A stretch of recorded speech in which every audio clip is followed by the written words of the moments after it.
the floor is open for questions, comments, and observations on any of this picture.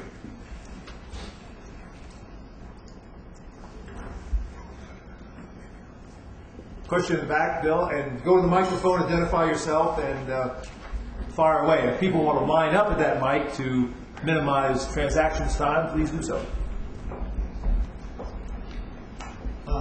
Bill Klein here. Yes, the picture that comes over is that the BRICs with a K are doing pretty well.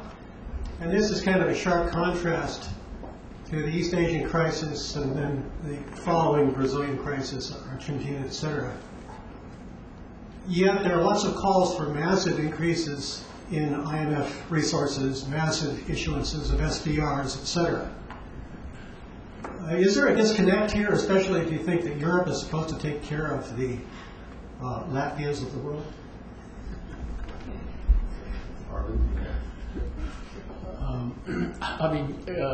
Bill, my answer to that is clearly Europe is not in a position to bail out its what I would call the Brussels backyard cannot be bailed out by Brussels. So in some senses you're right that if you look at the demand for potential resources from the IMF, emerging Asia would not be big demanders for those resources. But even if you thought about just having to rescue Europe, one could make a case that the fund, because Europe is not in a position, the fund would need to have substantially larger resources than it does now.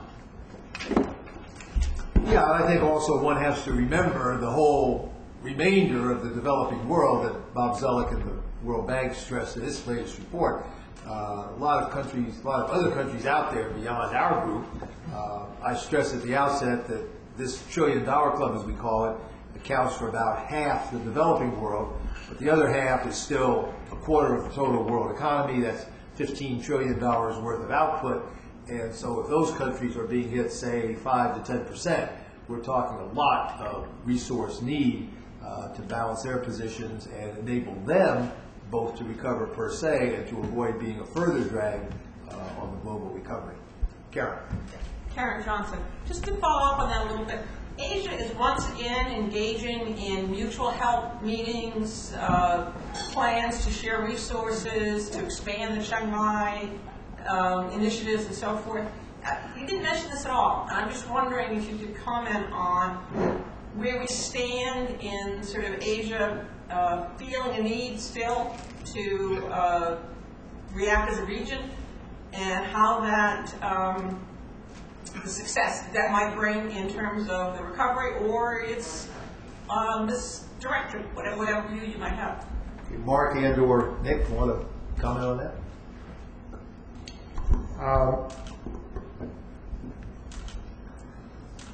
I had lunch a while back with some executive directors at the Asian Development Bank who will remain not identified beyond that. And one of them, in response to this issue, said something to the effect of, well, we had a crisis in 1998, and then we had a crisis in 2008, and when we have a crisis in 2018, we'll be ready. I think that what one could say about the last 10 years is that the experience of Asia and the increase in regional economic integration has created a much stronger and genuine regional identity. So there is a sense that of Asianness among many parts of Asia. And I think it is, and the resources are certainly there in terms of official reserves. If Asia wants to expand these initiatives, certainly the financial resources are there. What has not been there up until now has been the political will, and it's been constrained by two things. One is, I would argue, a rivalry between Japan and China, and the other by the fact that, having gone through the 1997-98 experience, Asian governments have generally not been really interested in surrendering sovereignty, even to regional organizations. So I think the situation we're at today is they have bought into the self-insurance idea, which I guess Fred and Arvin called mercantilism. They would call it self-insurance. They're in reasonably good position now. Some of them, South Korea and Singapore, have negotiated swap agreements with the United States and other central banks. The Chiang Mai initiative is moving forward. They're multilateralizing it. They're increasing the amount of resources.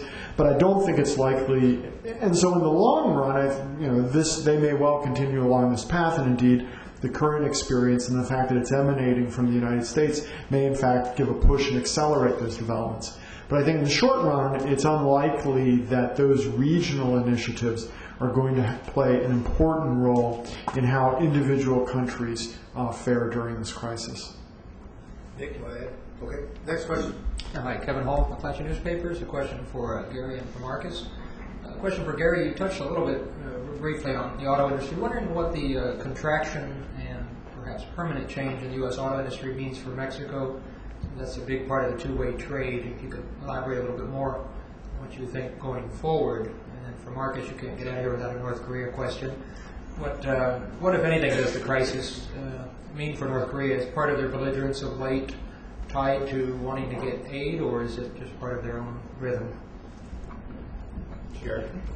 Well, briefly on the auto industry, that's a very interesting and big question, and it seems quite likely that out of this episode, GM will be separated from its Chinese and European assets and maybe assets elsewhere, but more likely to stay separated with its North American assets. The however is, to what extent will our auto czars, Ratner and Geithner and Summers, be forced politically to avoid shutdowns in the United States at the expense of more shutdowns in Mexico and Canada? And if that happens, we could see quite a bit of political pressure on the on the core of NAFTA, which of course, as you've indicated, is the auto patch. So it will be an interesting story ahead, and the political pressures, not to shut down in Ohio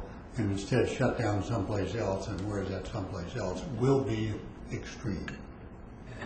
I might just add to that briefly. Arvin mentioned at the end of his remarks the risk of protectionism and government intervention spilling over into discrimination against foreign countries. One of the clearest examples so far of emulation is in this area of auto bailout programs. The U.S., of course, began talking about it last fall. At least half a dozen other countries are now mounting similar type programs, and the kind of discrimination against non-nationals that Gary talked about has certainly been an element in the discussions in each of those other countries. This is an area where emulation, more than overt retaliation, though it has the same impact, could very well eventuate.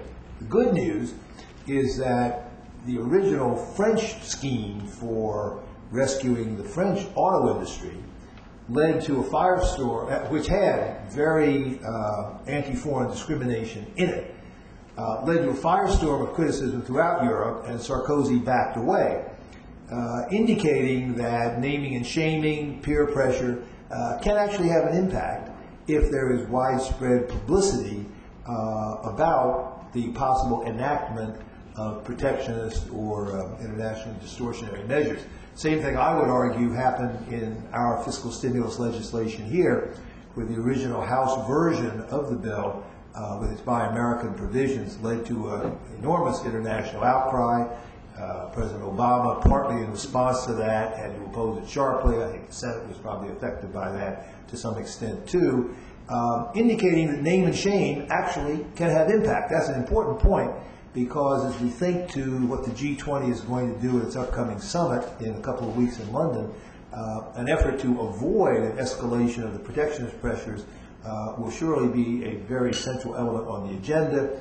The question of how to enforce any such commitments is, of course, critically important, and the possibility that publicity, name and shame, whistleblowing, particularly if done quickly in anticipation of final actions, can be important, may turn out to be a very important element in that story. Lawrence. Lawrence McDonald, Center for Global Development. I'm sorry. I didn't get Mark to come in. Yeah, thanks.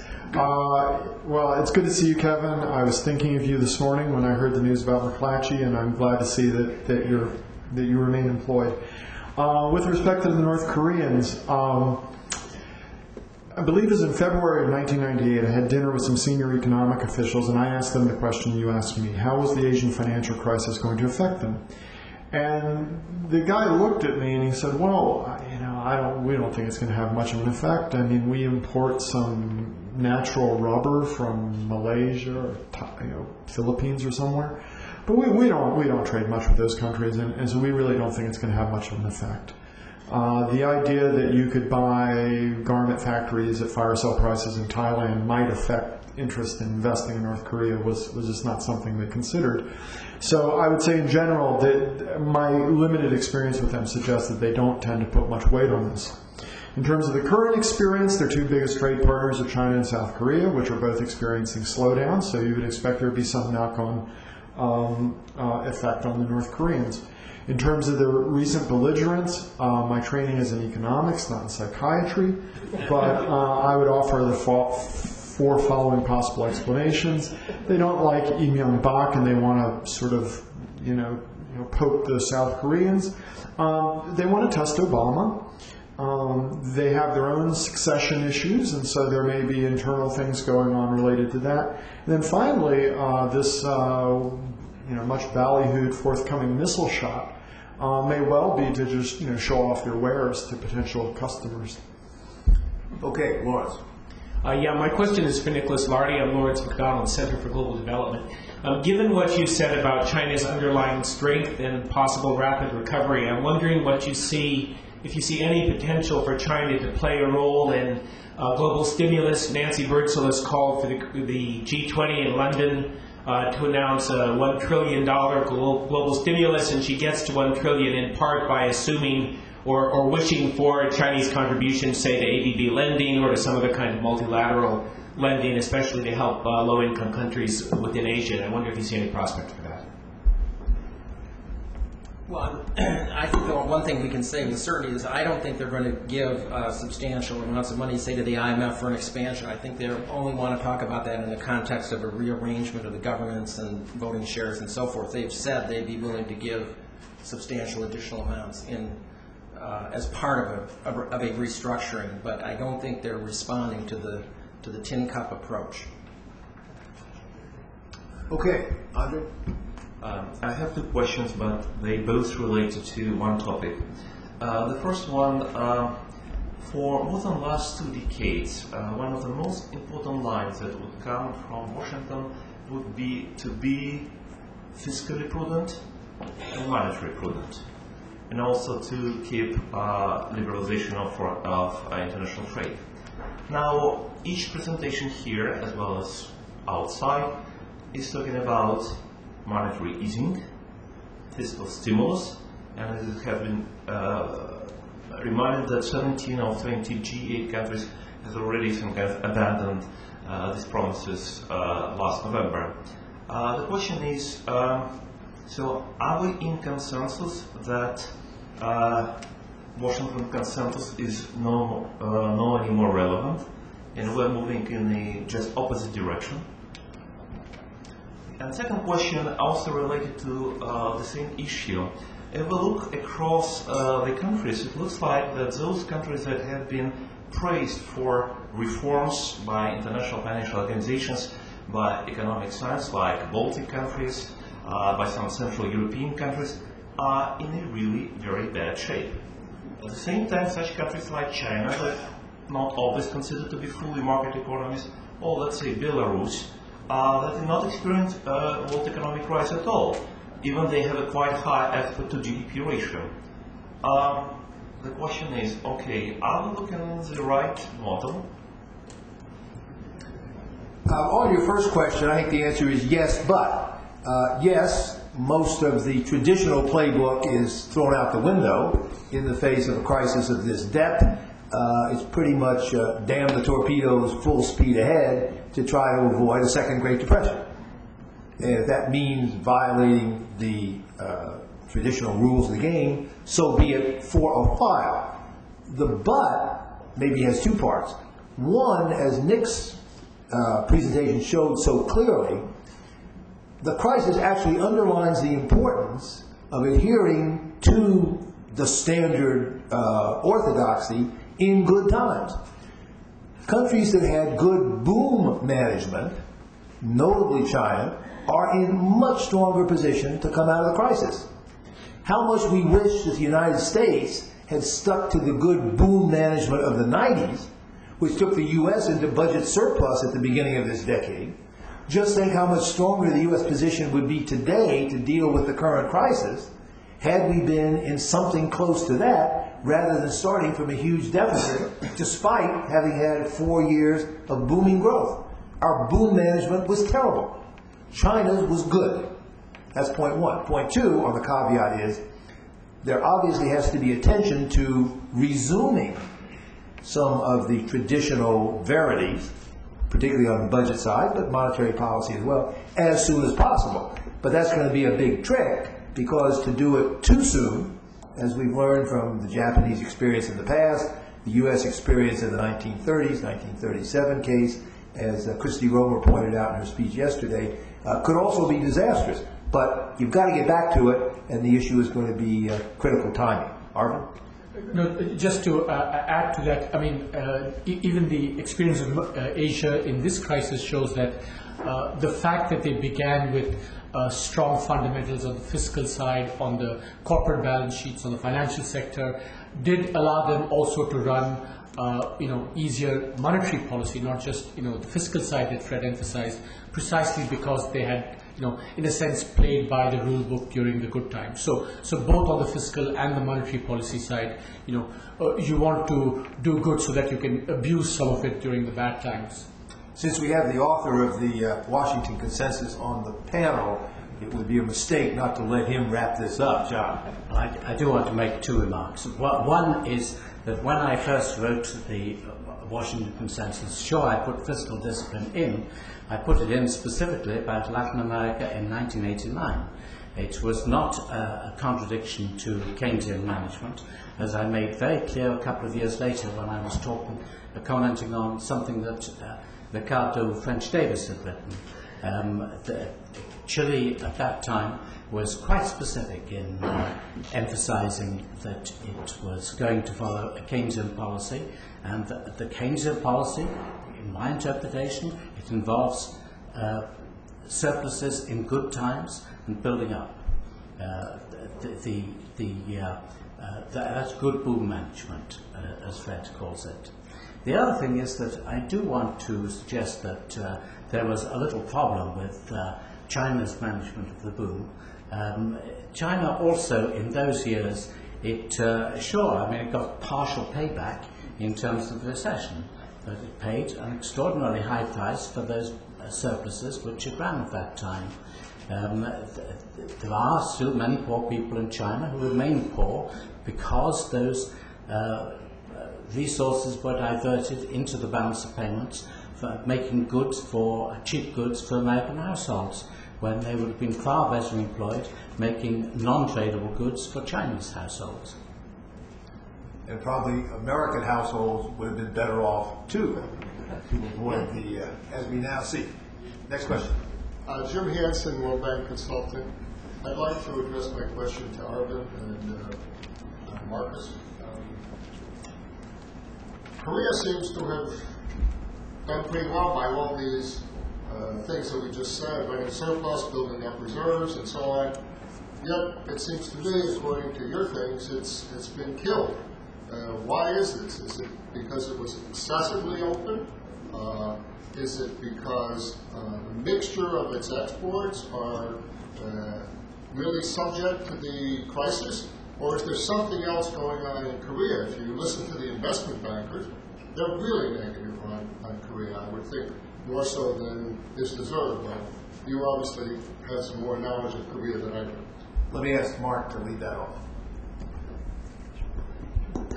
Korea, well, let me start. I would dispute at least my own agreement with the second part of that statement. I would say in relative terms, Korea looks pretty good. It is a very open economy. Its largest trade partners are China, the United States, and Japan. Two of those economies are currently shrinking, and the other one has slowed considerably. The IMF estimate that was put up in the slideshow is the most negative estimate that I'm aware of, -4 for this year. The Korean government is at -2, JP Morgan is -2.5, something on that order. And they're all being marked down, and there's a lot of myopia in these forecasts. I mean, I wouldn't put much stock in them. But I would also observe that both the IMF and JP Morgan have them turning up again in the second part of this year, and positive growth in 2010. Now, I'm not sure I agree with that either. If you look at the 1990s crisis, Korea went from 7 to -7 to plus, I think, about 10 over the course of 3 years. It's an open economy with flexible markets, and it responds very quickly. I'm not sure that it's going to recover from this global downturn as rapidly as these organizations are predicting, but I'm not sure it's in such bad shape. It has a lot of reserves. It also has a lot of short-term debt, but it's okay. A lot of reserves. It has room for fiscal stimulus. The government is bringing a second stimulus package to the National Assembly at the end of this month. So I don't know what investment bankers you're talking to, but I'm not sure I agree with them. Let me just put it to you this way.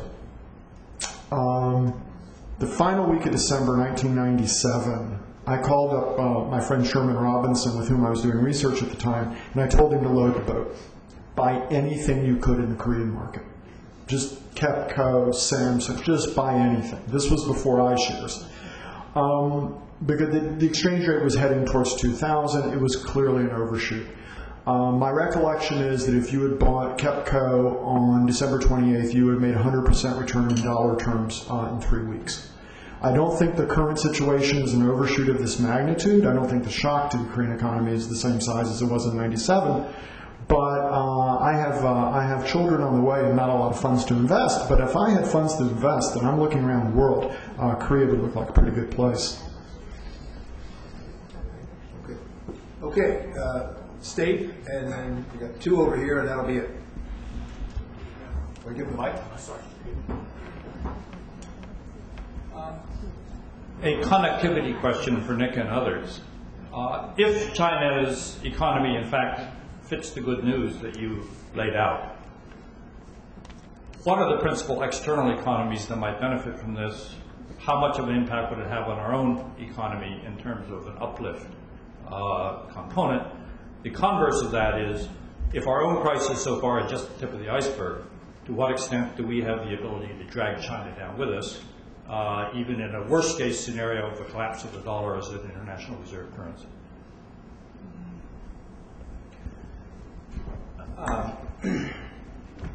China's imports are not as concentrated as its exports, and I think the major beneficiaries would be a lot of the resource-producing countries in emerging market economies and, the Brazils, Australias, and so forth of the world, because if China's economy begins to come back, we'll see a resumption of much stronger import growth for those economies. Some from the U.S. There could be, if you get this rebalancing that I talked about, there conceivably could be more consumer goods coming in, which in some cases might be coming from a different set of countries. I think China's worst case is not so much the possibility of even worse in the U.S., because I think they can offset that. I think the risk to my China view is a sharper property correction in China, because property is so big. It's 10% of GDP, it's a fourth of investment, and the kinds of diagrams that I put up there do suggest that it could get a lot worse. They're in the early stages of a correction. There's a misperception between buyers and sellers on what's happening, and if they don't revive that market, then I think the risk is they'll have softer growth. Nick, just an elaboration perhaps on the first part of that question.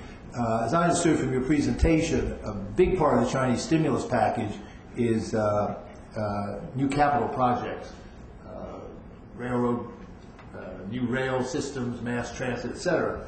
If that leads to a lot of new investment in capital equipment, which is the U.S.'s main export, is there a potential for some expansion of our sales in that sector to China? There's a potential, but one of the things that has emerged during the National People's Congress is that they have rejiggered that mix that I showed in the fiscal stimulus, and the amount going into transportation has been cut back substantially. The amount going into education and health has gone up. The amount going into science and technology has gone up. The amount going into energy and the environment has gone down. So there has been some recalibration of the program since it was first announced last fall, which could make the capital goods component a little bit weaker. And just to note, there's an important policy question here. Just as we've had a big debate over whether the U.S. will permit imports under its big government stimulus program, will China permit imports under its big stimulus program? We know China is not a member of the Government Procurement Code in the WTO. That means we don't have any obligations to it, but it also means it doesn't have any obligations toward us. And so one thing that I'd like the G2 to be discussing is access to each other's big government stimulus programs. If we conceptualize what's going on in all our countries as an effort to respond to a global crisis by strengthening the world economy, then openness to each other's procurement programs would be a very important part thereof. And within that, the two big drivers, the two biggest economies with the two biggest stimulus programs, ought to take the lead. So it gets back a lot to how we conceptualize this whole strategic thrust that's now going on. In my view, we must think of it as a global recovery strategy. That's hard for national parliaments and congresses to understand when there's so much problem internally. But given the unique global nature of the crisis, anything short of that is really a mistake.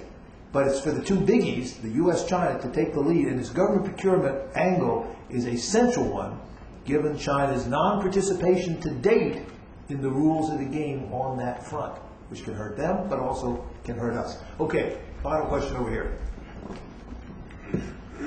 Thank you. Mutai Aragapa of the EastWest Center. Two questions, very brief. Number one is Arvind's tables, too much of exports is not a good thing. I just wonder what the implications of this crisis are for the structure of the economies and the drivers of growth in the economy, particularly in Asia. And second, related to Steve's question, connectivity, if China is in fact quick to get off the mark, what does that mean for Chinese economic relations with countries in Asia? In fact, many countries in Asia have become very dependent, or at least China has become the key trading partner for those countries. What would be the implication of that? Thank you. Hand the mic to your neighbor, Jeff Schott, for the final question, and we'll answer the two together. Okay. The $1 trillion club is crucial to the resolution of the current global crisis. It is also, all the members represented up on the table, are also crucial to the resolution of tomorrow's global crisis on climate change. Nick just made a point that the Chinese stimulus is being rejiggered with less emphasis being given to energy and environment. I wonder if the current crisis is going to affect the ability of the $1 trillion club to participate meaningfully in the negotiation of a global regime on climate change. Okay, who wants to respond to any of those questions?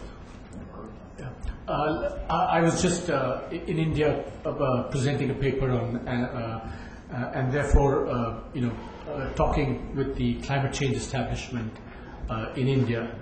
I think the way they view it is that this crisis, they don't believe, and this is, I guess you would expect them to say that, they think it's not a reason or an excuse for them to go slow on whatever they need to do on the environment side, but they really do wonder whether, especially in the U.S., the crisis is going to distract attention away from U.S. commitments to climate change. So I think they're very worried about what's going to happen here. The distraction of political capital and attention away from the climate change problem. Is that going to alter their attitude towards the climate change negotiations? I don't think so, because that attitude still is, you show your commitments, deliver, and then we will follow. Well, in the China case, in response to the first question, I think the drivers of growth are changing. Obviously, we're going to have a lot less contribution from net exports. I think over this period that we're talking about, consumption has a potential to go up. I think government consumption will go up as a share of GDP, just as it did in 98, 99 in response to the Asian financial crisis. So we'll certainly get some uptick there, and hopefully we'll get some on the private household side as well.